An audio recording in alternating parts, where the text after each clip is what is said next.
How's it going, guys? My name is Parallax Abstraction, and this is the Geek Bravado Ramble. It is November 13th, 2014. It's about 7 o'clock at night.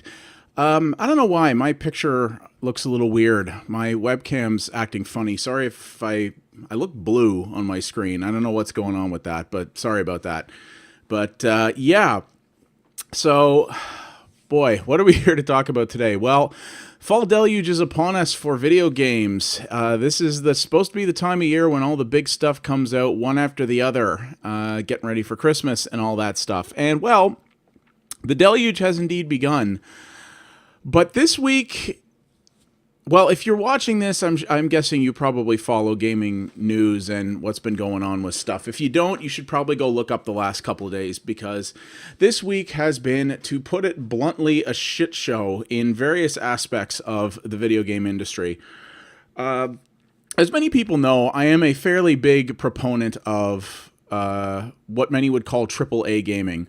That's the sort of big budget console stuff you usually buy for $60, $70 now in Canada. Thanks very much, Canadian dollar. The big stuff that you buy that costs a lot of money to make, takes a lot of people to make, etc., etc. I tend to like a lot of that stuff. I like stuff that tends to push technology. And people say a lot of that stuff is pretty derivative and sort of reskins of the same thing every year, and in certain areas they're right, but in other areas I think some cool stuff comes out of that. Not that I have anything against indie games, I have a lot of that too, but we're going to get to that. But this was supposed to be one of the banner weeks in what is going to be a banner month for AAA games.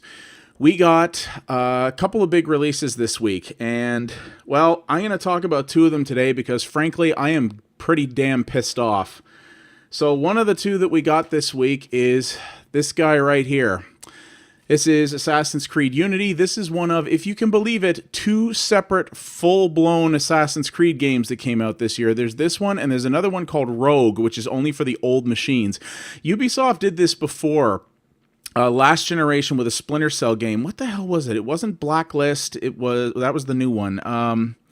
Splinter Cell... Oh, damn it. Anyway, basically what happened was they had a version of that game that came out for the Xbox 360, and they had a completely different game that came out for the original Xbox only. Not the PS2, not the GameCube, just the original Xbox. And that game, the original Xbox game, almost nobody played, but it actually ended up being the far superior game. I played them both. And it's looking like that's going to be the case this time as well. But we're going to get into that as well. But as you probably know right now, the thing that has got everybody up in arms is this game, which was supposed to be the first full next-generation Assassin's Creed game. This is only on PC and only on the Xbox One and the PS4, is a friggin' mess. It's got massive technical problems on all platforms right now. Total Biscuit did a pretty good rant video today on how utterly, just ruinous the PC version is, and how even on his brand new rig that has SLI GTX 980 cards, he can't maintain a decent frame rate with high detail. I'll probably put an annotation or the link in the description so you can go watch his video. You should. It's pretty interesting. But apparently, even on the PS4 and the Xbox One, the game runs like crap. Really bad frame rate problems, crashing problems, glitches all over the place. The game is rife with microtransaction bullshit. This really pisses me off because if you'll remember at the start of this generation, particularly on the Xbox side, you had games that came out and they all had that kind of gross mobile gaming layer of, hey, pay us extra money to speed up stuff so you have to play this game less, because the reason you spend a ton of money on a video game is to not have to play it very often.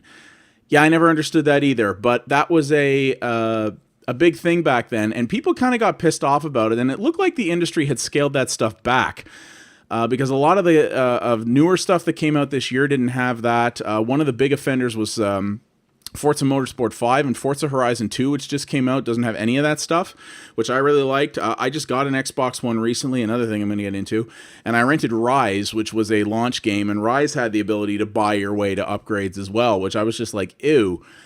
And it looked like they backed off most of that stuff. Well, not with this. Apparently, Assassin's Creed Unity is full of boosters. It's also full of like chests in the game world. The game's worlds are normally full of chests.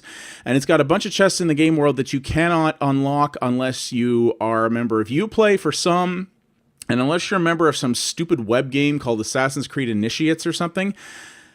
You can't open chests in the game world unless you do that. And other things you need, I guess, upgrades that can be bought with, that again can be bought with real money and all this other stuff. And the really scummy part is they purposely left that stuff turned off until the game was out and reviews were already up, so that reviews couldn't take the piss out of it because they knew that's what they do. And the worst part about it is, from what I've heard, apparently the way it's presented in the game is done in such a way that it actually like makes fun of microtransactions. So basically, the game is taking part in something that it's mocking at the same time, which is just the height of disgusting arrogance on the part of Ubisoft. I can't bloody believe that. And on top of that, apparently the game's story and the campaign just isn't very good. And you know what? I am a huge Assassin's Creed fan. I have played and finished every single game in the series except the PSP game. I even beat the Vita game. I have been a staunch proponent of the series. I love it because I love how richly detailed the worlds are, how it's a different world in every game, how the settings are very different, and the way you can traverse. And there's a lot to do in the world, but a lot of it is interesting. So it's kind of a good relaxation game, actually, to just go run around and collect a bunch of stuff and do some side stuff. I've actually really enjoyed that. And I've been a huge fan of every one. I even liked Assassin's Creed Revelations, which people panned. I agree with most of the problems with Assassin's Creed 3. I finished it, but it was a slog, and apparently that's the problem with this one. A lot of people have said it's like Assassin's Creed 3 but bigger, which is pretty much the last thing I wanted, because Assassin's Creed 3 was so bloody bloated and had so much crap in it that nobody wanted. It was awful. And that's apparently what this is. Because Ubisoft is insisting on making Assassin's Creed a yearly franchise now, they're doing the thing that Activision does with Call of Duty, which is one team gets one game, another team gets another game. Last year's team gave us Black Flag, which was actually really, really good. And apparently Assassin's Creed Rogue is basically Black Flag 2. And a lot of people are saying that that's the vastly superior game right now, but there's only a handful of reviews out on it because Ubisoft wanted to sell the next gen one first, so reviewers didn't get Rogue until later. So anyway, the game is an utter mess. It wasn't ready for release, and they packed it full of stuff that's telling you to spend more money on a game you already spent $60 or $70 on. So you're going to notice when you take a look at this, rather shiny, right? Yeah, that's because it's still in the package. Because yeah, good job, Ubisoft. I am a huge advocate of this series. This is going back to the store tomorrow.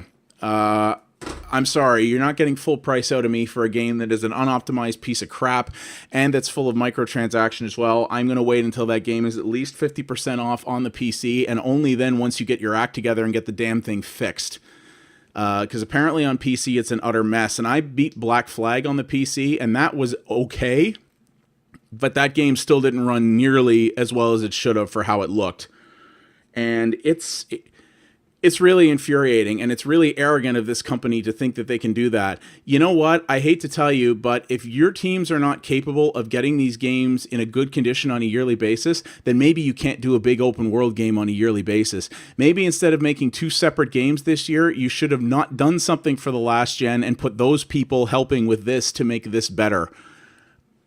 There's an article that I'm probably going to link to in the blog post that goes with this, that a guy from Forbes of all places wrote, called I think it was Forbes, who said, "Congratulations, Ubisoft, you're the new EA." Yeah, it's pretty true. EA has had to eat a pretty big dose of humble pie in the last year or so. You know, the whole thing with broken stuff was last year, was Battlefield 4, and they seem to have learned a lot of lessons from that. And their big tentpole this year, which is the new Dragon Age, is apparently very good from what I've been hearing. But Ubisoft seems to have been riding their success a little too hard, and yeah, is demanding some pretty big sacrifices out of their customers that they have no business asking for.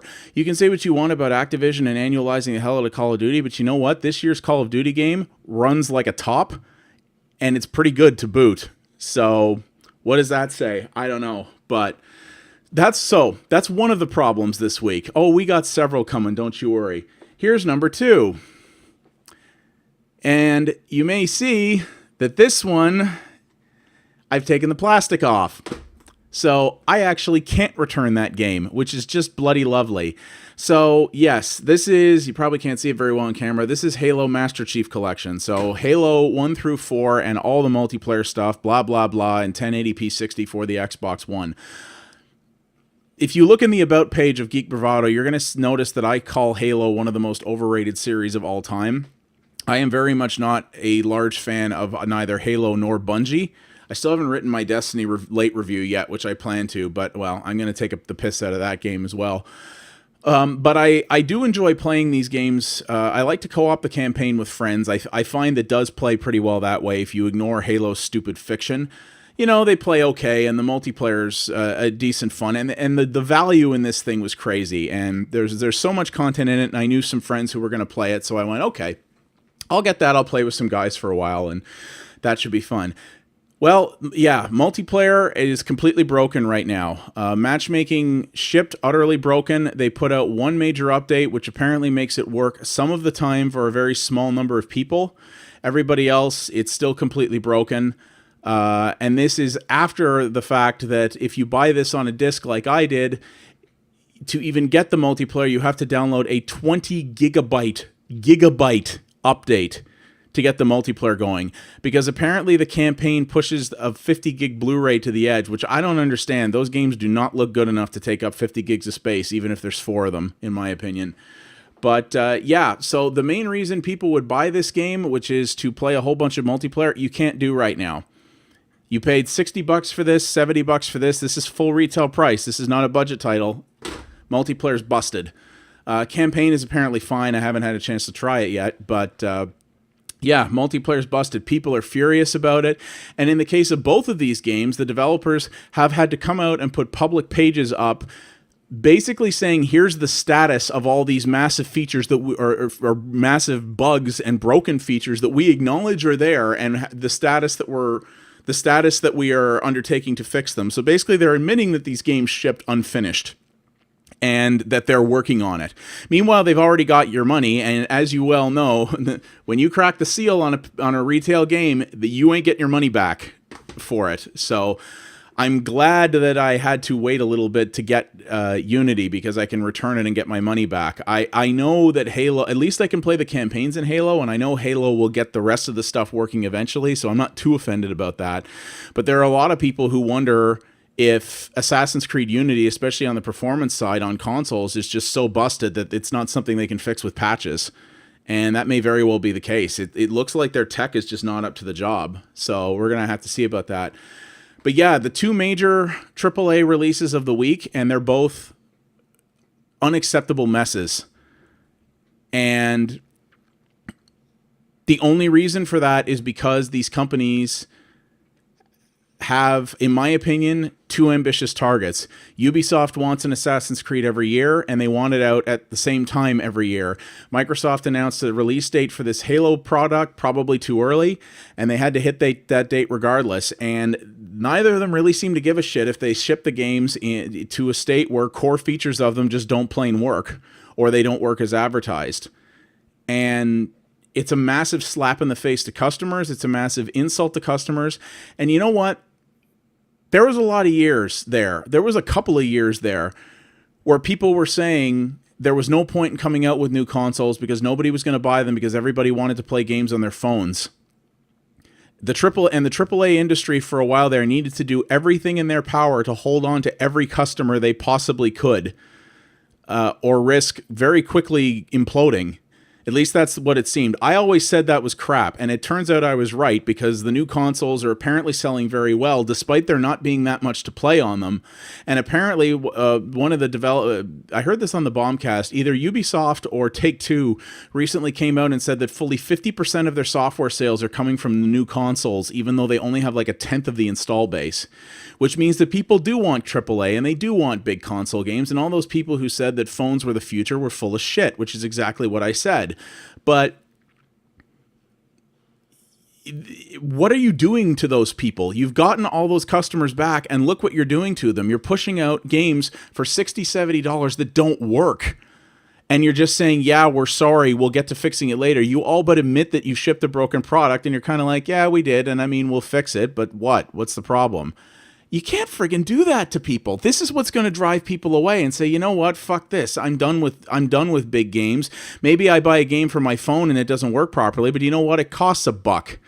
And yeah, that's one of the next things we're going to get to. But the arrogance that is on display by these companies to just say, I don't care what your date is. If your game doesn't work, then you need to delay it. Even if it's just by a couple of weeks, and go and tell people, listen, we had some problems, but don't worry, it's coming and it's going to be what you expect. Trust me, you want to wait the couple of weeks. Instead, they just push this shit out the door and hope that people will be tolerant of it long enough to get stuff fixed, and hoping that they'll forget about it by the next time comes around for you to spend money, by the time Assassin's Creed, whatever the hell's next, comes out. And for a lot of years, I used to get pissed at customers I used to get pissed off at consumers because they would keep crawling back. But you know what? Consumers are getting savvier, and consumers are not taking crap anymore.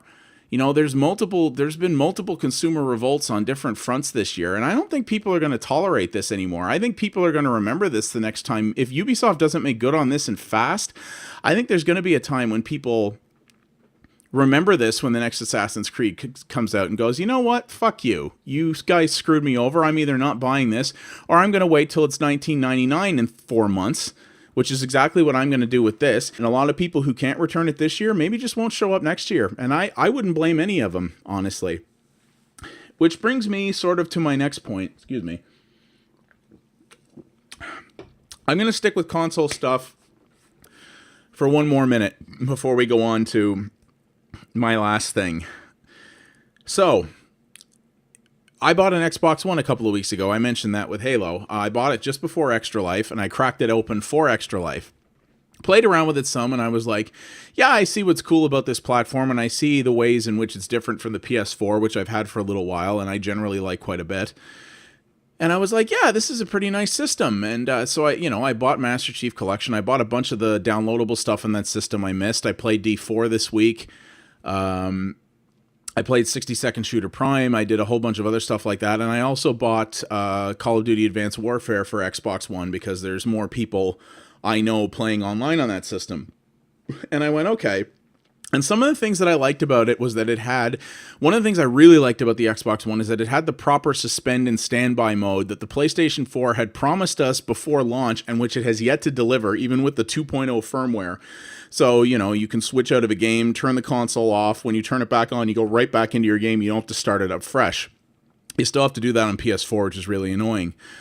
One of the things I'd also heard that I really, really liked is that the Xbox One has ridiculously large game installs and patches compared to the PS4, but it's really smart. It handles all that stuff in the background. Even when it's powered down, it will continue installing and patching stuff for you. So you don't have to sit around and do all that. And I was like, that's kind of cool. Well, let me relay an experience I had with you the other night. So I bought Call of Duty and Halo on the same day. So I put Call of Duty in the night I wanted to start playing it. It started installing. It's supposed to be able to get to a point where partway through the install, it'll say, okay, I've installed enough that you can start playing now. And it did that, and it actually worked. I was able to go straight into the campaign. I wanted to play co-op with a friend of mine. I had to wait a little longer for that to complete, but it still got there before it finished fully installing, and we were able to do that. And I was like, that's pretty awesome. And there was a patch to download, and it wasn't very big. And it downloaded the patch while it did the install. It didn't have to finish one thing and go into the other. I was like, very slick. I like that. So once I was done with Call of Duty for the evening, I went, okay, well, the Halo collection has to do a big install off the disk and download a 20 gig patch. So I'm going to shove the disk in the machine, start the install, start the patch, put it to sleep, and go to bed. And then Halo will be ready the next day. Perfect. So I put the thing in, I did all that. It said, hey, an update's available. I went, yep, get it going. I hear the thing spinning. I turn it off. I turn the TV off. I turn the receiver off. I still hear the Blu-ray drive spinning. So I go, cool, and I go to bed. I come back the next day. I turn the machine back on, thinking I can just pop that disc out and put Call of Duty in because it should be done. I turn it on, I pop the disc out, and when the menu comes up, it says installation stopped. And I'm like, what do you mean stopped? I'm like, you should be done. So I put the disc back in, and it resumes right from where it left off. It didn't finish installing overnight. It didn't finish installing the patch overnight or downloading the patch because it resumed both things. And I was like, what the hell is this about? It's supposed to do this automatically. And I went, okay, well, I want to play Call of Duty right now, so we'll deal with this later. So I popped the disc out. I put Call of Duty back in, which Call of Duty was in the suspend mode thing, so I bring it up. Call of Duty had another little patch that came out, and it actually popped up and said, hey, a new patch is out for your game. Do you want to update it? And I was like, I'm between missions right now, whatever. So I said, sure, go ahead.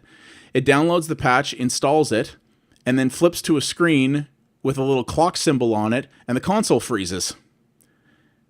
Can't do anything. The menus don't come up, the controller doesn't respond, nothing happens. I have to force power down the console, turn it back on to get back into Call of Duty, and then it rebooted. It did a full reboot, and it worked fine after that. I was like, okay, that's weird. And then, yeah, once again, I put in Halo before I went to bed, turned it off, heard it running, saw the light on the Switch blinking to indicate it was downloading data, let it rip, and when I came back today, once again, it said installation stopped. So in other words, to install this game and download its 20 gig patch, I apparently have to put the disc in the drive, leave the thing on while it's sitting there installing, and play some other small downloadable game, not the other $60 retail game I paid for, or $70 retail game I paid for. I have to sit and wait while this thing chugs away to install this other game. And I'm like, this isn't how it's supposed to work. It's supposed to do this on its own. So I go online, and it turns out there's tons of people having this problem. Apparently that feature works very, very sporadically for people, and it's been that way since launch. And Microsoft keeps promising with every new monthly firmware update that they're going to fix it, and they never do. And I'm like, this platform is a year old. How do any of these problems that it had at launch, and there were many more, still exist? The party system still doesn't work right for multiplayer. It took my buddy and I forever to get a party working the other night to play the Call of Duty co-op mode together. I had a problem the other night where I unlocked several achievements in the Call of Duty campaign, and they didn't actually unlock. If you went into the Achievements app, you would see the achievements completed, and it would just say unlocking. And it sat there, and they didn't pop until the next day, which is apparently another common problem. On the 360, achievements always popped immediately. Now they can apparently get delayed due to some server load thing. Plus the Halo stuff is going on. Plus I can't get the bloody thing to even install unless I'm willing to dedicate like literally 3 hours for my console to install the game and download the patch. And I'm like, Microsoft owns Azure. They own a massive cloud platform that they actually created themselves that's supposed to power all this Xbox crap. Sony doesn't have their own cloud platform, and yet PSN seems to be working just fine. It may be a little slow, but it still works just fine. Meanwhile, this thing can't even install a bloody game unless you're doing nothing else with the console the whole time. I can be downloading 4 different games from Steam while I'm playing something, and it works fine. This is a solved problem. Apparently not for them. It's unbelievable. This is supposed to be the next generation of gaming, and all we're getting is the next generation of headaches. Massive updates that don't work in the background. Buggy consoles that crash and freeze and do all this other crap. $60 games shipping broken now seems to be the norm, not the exception. It used to only be the odd title here and there and anything Bethesda put out that used to ship completely broken. Now it just seems to be common, including games by the company that makes the bloody machine. Like, what the hell is going on? This is unbelievable. People said consoles were dead, and you gave them stuff that proved them wrong. Like, apparently I've heard that one of the reasons right now that there's not a lot of new games to play on consoles is because, and why you're not hearing about any new releases from companies like Capcom or Konami or anything like that, is because a lot of these companies also agreed that consoles may be dead. And what they decided to do is they said, we're not going to make any new stuff until these machines come out and we see how they sell. And apparently now that they've been selling better than anybody thought they would, a whole bunch of projects have been greenlit, but AAA console games take 3 to 5 years to make, so we're not going to see any of that stuff for a good while yet. But so that's why we have a little bit of a dearth of things to play. So the stuff that comes out has to hit really big, because otherwise you're going to burn all the audience that you got back that people thought was already gone. people aren't going to tolerate this. People are going to sell their consoles. If you like, your average non-hardcore gamer who's not super invested in this stuff is going to run into these problems with Assassin's Creed or Halo, and they're going to say, fuck this. They're going to put their friggin' thing up in the classifieds, they're going to sell it, and they're going to say, I'm done with this. You know, console gaming is clearly not for me anymore. This industry has got to get its shit together, because this is just this is unbelievable. This is an industry that can't afford big flops. You know, even the biggest publishers can be taken down by only a couple of really large-scale flops, and people are getting wise, and you're going to burn your audience bad if you keep this up. Like, you guys have got to learn this, and yeah, you know what, Ubisoft?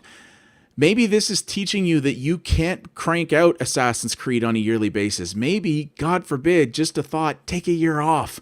Let your teams get their heads. Let them get their tech under control. Let your teams be able to write a good narrative and a good fiction. Because from what I've been told, the story in Unity is bad. And I mean, Assassin's Creed stories are not that stellar to begin with. You guys, like, give your team some breathing room and let them figure stuff out, because you can't keep this up. The other thing that I want to touch on that blew my mind this week. Now, for as much as I've defended a lot of AAA console games before, a lot of people also know that I have frequently taken the piss out of the mobile game industry. I think there's very little originality in the mobile space. I think most mobile games are garbage. I think most mobile games now are free-to-play, microtransaction-driven garbage that's sapping and ruining creativity that these platforms have.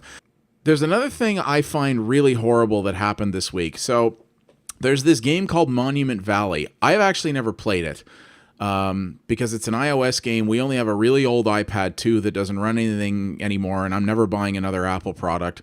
So I've kind of ignored it, but I've heard it's some really, really interesting and really cute and charming puzzle game that came out. I believe it was either free or it was like $1 or something. It was really cheap. And they announced an expansion this week, a whole whack of new levels, and they were going to charge $5 for it. Because they basically went, hey, if you really liked our game before and you want more of it, you can pay a little bit more. And apparently this company has been utterly inundated all of a sudden with 1-star reviews on their games, basically saying, how dare these people charge me $5 to get more content for this free game that I'm playing on the $500 iPad that I buy a new one of every year or every 2 years, even though I don't need it. The developers have been really upset about it. I think they've even apologized to a certain degree for it, which I don't think they should have. And I've just been like, what the hell is going on here? And the mobile space has just become an utter disaster right now, and a lot of the really creative mobile developers are actually moving away from that arena and moving to PC, or even stuff like the PS4, because you basically can't charge money for games on mobile anymore, because, and a lot of people will say the free-to-play stuff, those types of games have ruined the market.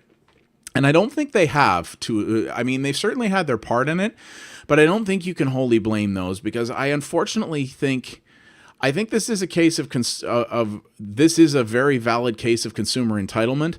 I think people getting offended that an expansion for a free game on a $500 device that costs $5 is too expensive. I think there's something incredibly wrong with people who think like that. I think anybody who calls a game that costs more than 99 cents a premium game really needs to friggin' check their priorities. The reason free-to-play stuff like that took off and got so popular and has kind of completely diluted and messed up the market is, to a degree as well, I think the industry having to lie in a bed it's made. And this is not the fault of the Monument Valley developers. I actually feel really bad for them in the situation that they've been put in, and the fact that, you know, they probably counted on being able to sell this expansion, and maybe they won't be able to now because they have to get back the goodwill they've lost by daring to ask for money for a product. But mobile games kind of dug this hole for themselves back when they started to get popular. Like, mobile gaming came out of nowhere, right? When Apple first opened up the iPhone in the second generation to third-party applications, nobody saw this coming. And a bunch of people made a few little experimental games here and there, and they didn't really intend for them to make money because they didn't think they would, so they didn't charge very much for them. And the problem is nobody dared to set a realistic market for it. There's very few games on mobile devices that cost more than 99 cents. Most of the ones that do don't sell very well, or they're designed to be profitable by not selling a lot of copies because they know that people won't pay that. And this is a problem that the industry largely created for itself. They set the bar too low, and it was very easy to succeed when these smartphones were a lot lower power and you could get by with a pixel art game. But now you have tablets that are capable of running, Unreal Engine and versions of CryEngine, and can technically do stuff in the more AAA production quality space. They still cannot and have never been able to do anything remotely close to consoles, no matter what friggin' analysts tell you. But they still can't handle, they can still handle some pretty impressive stuff. But no one's doing that. And a lot of these engine companies are suffering too, because obviously you can't make a game that looks like, you can't make a high-end looking AAA CryEngine game, for example, by charging 99 cents for it or living off microtransactions. Because the people who are playing stuff like Candy Crush and Farmville and all that stuff don't care about graphics. They don't care about technical prowess. Those games look terrible, but that's not why people play those. So they're kind of in this space where the vast majority of this really creative stuff is dying on the vine because of that. And people like the guys who make Monument Valley, who by all accounts made a really, really good, really nice looking game that is really designed around a tablet, like it in a way that would make it hard to put on another system. They're kind of getting screwed because, they're not going to be able to make money from this. And at a certain point, they're going to go, well, if we can't make money doing this, we can't keep making games for this system. And if, people have kept talking about, is there another game industry crash coming? I think if there is one coming, it's going to be in that space, because people by and large are not going to make products that they can't make a profit on. And it's almost impossible to do that if you want a game that isn't creatively bankrupt.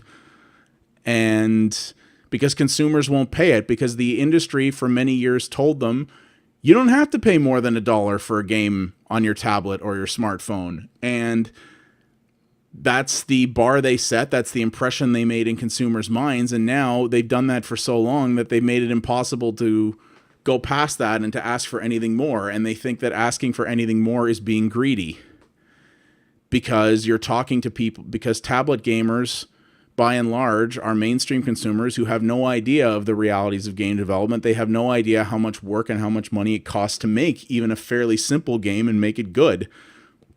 So they just see it as greed, when in fact they don't understand at all what's happening in that space.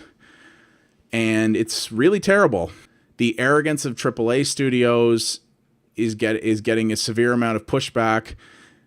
In my experience, the arrogance of console makers to a certain degree is getting a pushback, and the arrogance of the mobile industry as a whole, and the consumers it's created, seem to be really, really harming some really interesting players in that space as well. And it's just a horrible mess, and kind of everywhere you look, it's a horrible mess.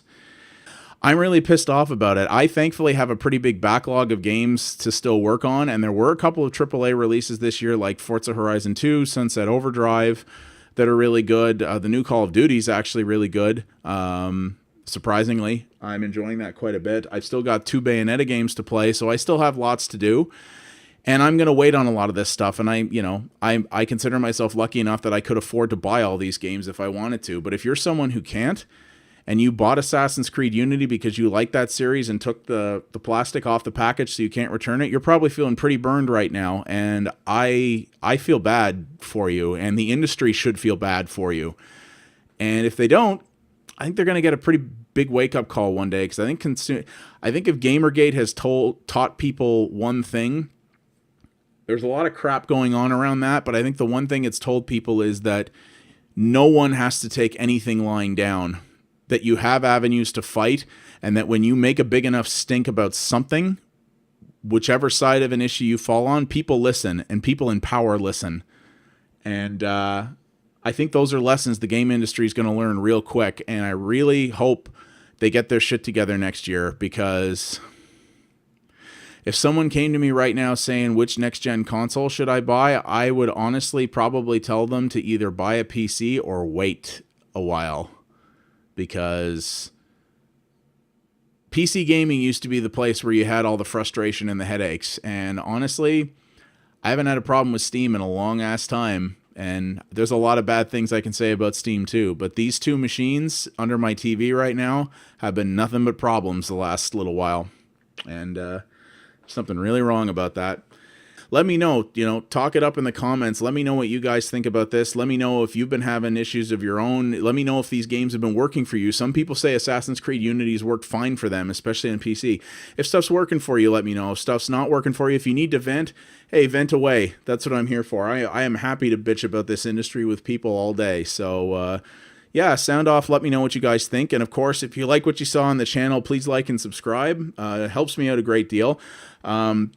There is going to be more stuff coming soon. I do have more Startopia videos coming soon. And finally today on my lunch hour at work, I finished editing my live stream of Outlast. So I've trimmed it down a little bit. I've cut out some of the fat, the away portions and things like that. It took longer than I wanted. My hope is to have it start rolling out 1 episode a day next Monday. Little hint, it's going to be in 16 parts. I cut them up into smaller episodes. So there's going to be 16 episodes. Hopefully start rolling out next Monday, so watch for that. If you didn't get the chance to watch it live, trust me, it's pretty good. Watching it again, I wasn't sure I was scared enough or put on enough of a show. I think I actually did pretty well. So hopefully you guys dig that. So, but yeah, thank you guys for watching, and I'll see you next time, and hopefully be in a bit better mood. So yeah, take it easy, guys.